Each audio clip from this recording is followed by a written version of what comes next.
میں بے خواب تھا کہ میں نے اپنے آپ کو جنت میں دیکھا، میں نے دیکھا کہ ایک عورت وہاں کی ایک محل کے پاس وضو کر رہی تھی، ایک محل پر وضو کر رہی تھی۔ میں نے پوچھا کہ یہ محل کس کے لیے ہے؟ بتایا کہ یہ عمر فاروق رضی اللہ تعالیٰ عنہ کے لیے ہے۔ Thanks for watching. Don't forget to like, comment, share and subscribe to Maulana Habibullah Rouhani Official. میرے دوستوں، اسی طریقے سے حضرت عمر فاروق رضی اللہ تعالیٰ عنہ ایک واقعہ جسام زدہ عورت کے متعلق، لوگوں کا ایک ہجوم بیت اللہ میں جمع تھا اور طواف میں مشغول تھا، تکبیر و تحلیل کی نداؤں میں آنکھوں سے آنسو بہہ رہے تھے کہ اس ازدحام کی بیچ میں حضرت عمر رضی اللہ تعالیٰ عنہ کی ایک جسام زدہ عورت پر نظر پڑی کہ وہ طواف کر رہی تھی۔ حضرت عمر رضی اللہ تعالیٰ عنہ نے فرمایا، عمر رضی اللہ تعالیٰ عنہ فرما کہ اے خدا کے بندی، لوگوں کو تکلیف نہ پہنچاؤ، اگر تو اپنے گھر میں بیٹھتی ہو تو زیادہ بہتر تھا۔ امیر المؤمنین رضی اللہ تعالیٰ عنہ کی اس بات پر اس عورت کو حیا آئی اور اپنے گھر میں جا کر بیٹھ گئی۔ حتیٰ کہ جب حضرت عمر رضی اللہ تعالیٰ عنہ کا انتقال ہو گیا تو ایک آدمی کے اس عورت کی پاس سے گزر ہوا تو اس نے کہا کہ جس نے تجھے طواف کرنے سے منع کیا تھا وہ فوت ہو گیا، لہذا تم باہر نکل آؤ۔ وہ کہنے لگی بھلا یہ کیسے ممکن ہے کہ زندگی میں تو اس کی اطاعت کروں اور مرنے کے بعد اس کی نافرمانی کروں؟ یہ کیسے ہو سکتے ہیں؟ زندگی میں اس کی اطاعت کروں اور مرنے کے بعد اس کی نافرمانی کروں؟ وہ عمر بھر گھر میں ہی رہے تاکہ وہ انتقال ہوا، اس کی انتقال عمر رضی اللہ تعالیٰ عنہ۔ جسام زدہ عورت کو جب یہ کہا کہ لوگوں کو کیوں تکلیف پہنچاتے ہو، اپنے گھر میں بیٹھا کرو۔ عمر فاروق رضی اللہ تعالیٰ عنہ کی وفات کے بعد ایک آدمی آ کے کہنے لگا جس نے تجھے طواف کرنے سے منع کیا، رکا تھا، وہ تو مر گیا، آج تو باہر نکل کر آ جا۔ کہ کیسے کر ہو سکتے ہیں کہ اس کی زندگی میں ان کی اطاعت کروں اور ان کے مرنے کے بعد میں ان کی نافرمانی کروں؟ یہ تو کسی صورت نہیں ہو سکتا ہے۔ تو خلفائے راشدین، خلیفۃ المسلمین کی خلاف ہم کیسے کام کریں؟ جو کام خلفائے راشدین نے نہیں کی ہے، ان کی زندگی میں انہوں نے کبھی نہیں کی، اب پھر ان کی مرنے کے بعد میں کیسے کروں؟ وہ عورت کہنے لگی۔ تو یہی اس کو ہی کہتے ہیں اطاعت، خلفائے راشدین کی اطاعت کرنا۔ اصحاب النجوم اقتدیتم اہتدیتم اقتدا۔ عمر فاروق رضی اللہ تعالیٰ عنہ کی غیرت کے متعلق دیکھے ہیں، پروکرا بعظمت انداز میں نبی کریم صلی اللہ علیہ وسلم تسلیم تشریف فرماتے، پروکار اور بعظمت انداز میں نبی کریم صلی اللہ علیہ وسلم تشریف فرماتے۔ آپ صلی اللہ علیہ وسلم کی ہونٹ مبارک سے تسبیح تقدیس کی کلمات نمایاں ہو رہے تھے، سینے مبارک سے حدیث مبارک کا ایک بحر ذخائر موج زن ہو رہا تھا۔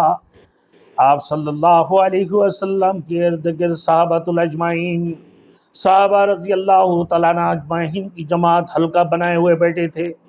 ایک حضور صلی اللہ علیہ وسلم نے اپنا خواب مبارک ذکر کرتے ہوئے فرمایا، دریم خواب فرمایا کہ میں بے خواب تھا کہ میں نے اپنے آپ کو جنت میں دیکھا، میں نے دیکھا کہ ایک عورت وہاں کی ایک محل کے پاس وضو کر رہی تھی، ایک محل پر وضو کر رہی تھی۔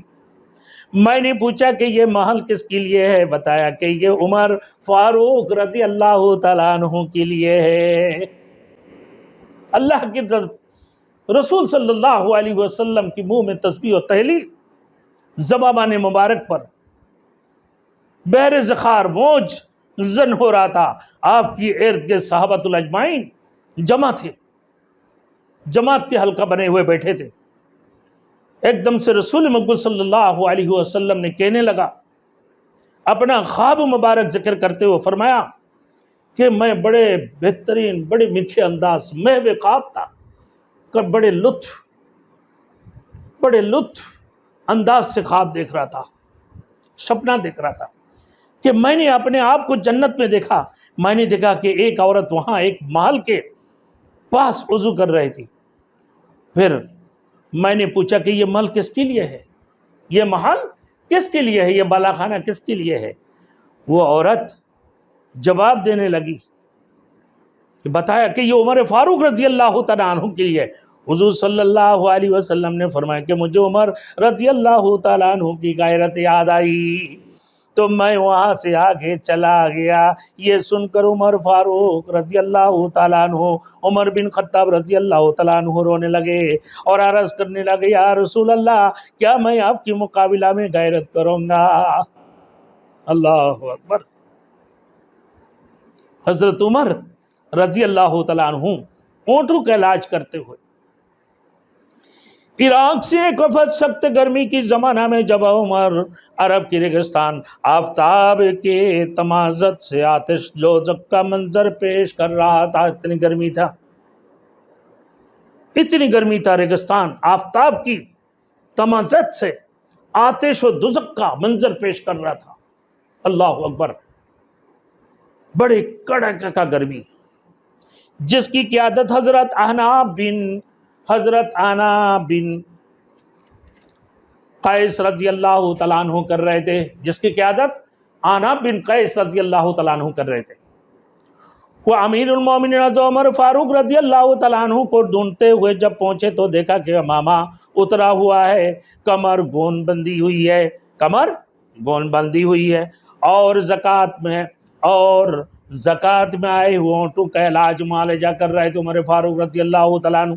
جب عمر فاروق رضی اللہ تعالیٰ عنہ کی نظر حضرت عناب رضی اللہ تعالیٰ عنہ پر پڑی تو وہ فرمایا، اے عناب رضی اللہ تعالیٰ عنہ، کپڑے تبدیل کرو اور آؤ اس اونٹ کے علاج معالجہ میں ہم لوگ اپنے حصہ ڈال دیں، معالجہ میں امیر المومنین کے ساتھ تعاون کریں۔